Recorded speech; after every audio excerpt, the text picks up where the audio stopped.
up here like I am. I, on the other hand, have very strong Vega genes.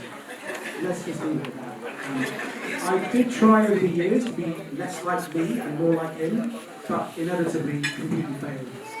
And I actually remember telling him this once when we were travelling together in Sri Lanka whilst I was at university. I was talking about how some of my batchmates had seemed able to reinvent themselves completely, but I found it impossible. He just laughed at me and said, "I married your Amma for a reason." That was enough. And I now realise, actually only in the last week or two since our past, that I married Ruth for exactly the same reason. She embodies the same spirit and the same quiet strength that my dad lived every day. And I suppose in the end, you try to marry the person that you want your children to turn out like. Over the last few months, I've had some interesting conversations about how people's behaviour can often be explained as a means to an end. That we do things in pursuit of some bigger goal. But with my dad, that kind of explanation just isn't required. Everything he did was quietly beautiful. He didn't seek recognition or praise. He didn't do things for status or reward. He simply did what was right, because it was right. And I think that's probably why so many of you are here today. Not to remember what he achieved, but to remember how he lived. So with that, I would like to invite our first speaker. This is my father's nephew, Ramanan Sripadmanathan, who is also the son of my mother's younger sister, who's standing over there. Ramanan.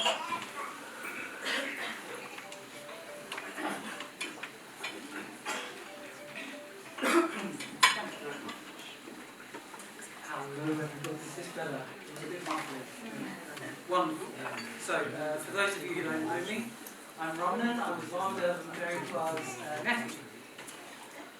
And he's my only uncle until I say the whole name. Ramanan is almost like a song that people probably whistle through his teeth whenever I hear it. It still puts me at ease, gives me peace. Putting me at ease was perhaps the way the name went, but more likely the nature of the man. I was a quiet child, a little anxious, but on our trips up to Fitzroy Avenue, I would get to experience one of the few people who could almost instantly make me feel at ease. He had a warmth and undeniably kind way about him. As soon as I'd walk into the room, he'd greet us, me and my sister, with a Ramanish dat and a Sivahami Sundari. Always brought us joy, almost instantly. I never understood the nickname, but as he was the man who guided my parents to give me my name, he can call me whatever the hell he wants. So,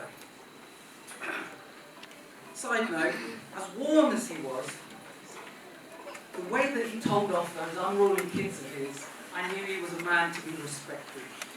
He had the ability to give a telling off, and he just created and made sure that they were kept in line as best they could.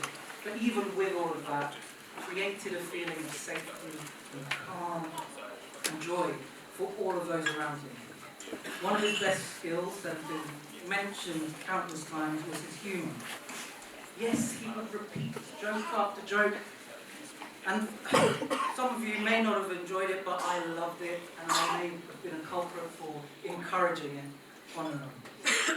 Even hearing him randomly and seeing him look deep into my eyes and then throw one of his punchlines from his observational humour out randomly with "Ayo Divya!"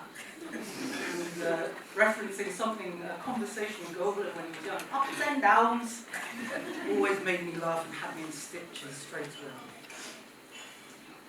But as soon as he was done with that, he would leave us in Fitzroy in front of the TV, playing Mega Drive or watching some TV, and only coming back to put his 2 pence in for one of the debates that had unfolded before us all.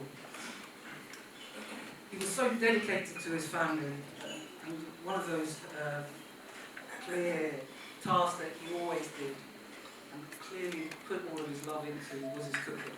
He was one of my only uncles throughout the world where I would look forward to eating one of his meals. It was astounding. If ever anyone tasted it, you know that's what love tastes like. He was so driven by love. But one of the most profound ways that he showed that was through his love of his wife.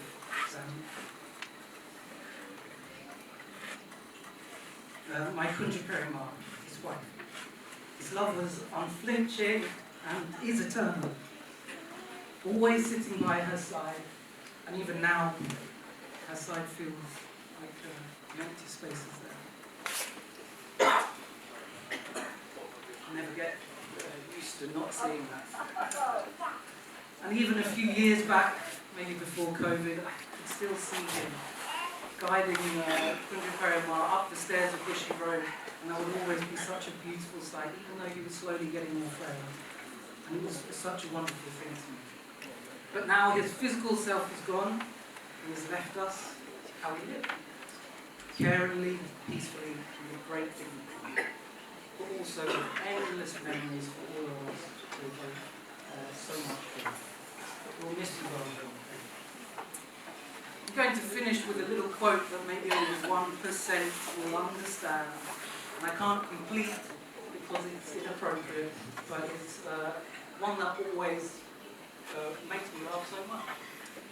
It's one of his punchlines, and it was, "Bless my soul up a telegraph pole, I've never seen her," and I'll stop there.